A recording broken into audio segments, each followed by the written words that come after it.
কেন্দ্রীয় সড়ক পরিবহন মহাসড়ক মন্ত্রী নীতিন গডকরি সোমবার 6 অক্টোবর 2025 বলেছেন যে আগামী 4 থেকে 6 মাসের মধ্যে ভারতের বৈদ্যুতিক যানবাহনের ইভির দাম পেট্রোল চালিত যানবাহনের সমান হবে বলে আশা করা হচ্ছে। মন্ত্রী বলেন, জীবাশ্ম জ্বালানির ওপর ভারতের নির্ভরতা অর্থনৈতিক বোঝা, কারণ জ্বালানি আমদানিতে বার্ষিক 22 লক্ষ কোটি টাকা ব্যয় হয় এবং পরিবেশগত ঝুঁকি তৈরি করে, যা দেশের অগ্রগতির জন্য পরিষ্কার শক্তি গ্রহণকে অত্যন্ত গুরুত্বপূর্ণ করে তোলে। আগামী 4 থেকে 6 মাসের মধ্যে বৈদ্যুতিক যানবাহনের খরচ পেট্রোল চালিত যানবাহনের খরচের সমান হবে। 2025 সালে 20তম FICCI উচ্চশিক্ষা শীর্ষ সম্মেলনে ভাষণ দেওয়ার সময় মিস্টার গডকরি বলেন। আরও মন্ত্রী বলেন, 5 বছরের মধ্যে আমাদের লক্ষ্য হলো ভারতের অটোমোবাইল শিল্পকে বিশ্বের 1 নম্বরে পরিণত করা।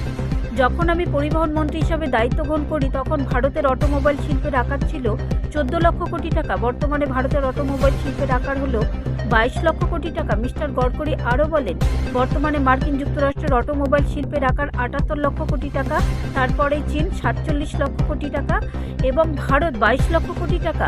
মিস্টার গডকরি উল্লেখ করেন যে কৃষকরা ভুট্টা থেকে ইথানল উৎপন্ন করে অতিরিক্ত 45,000 কোটি টাকা আয় করেছেন।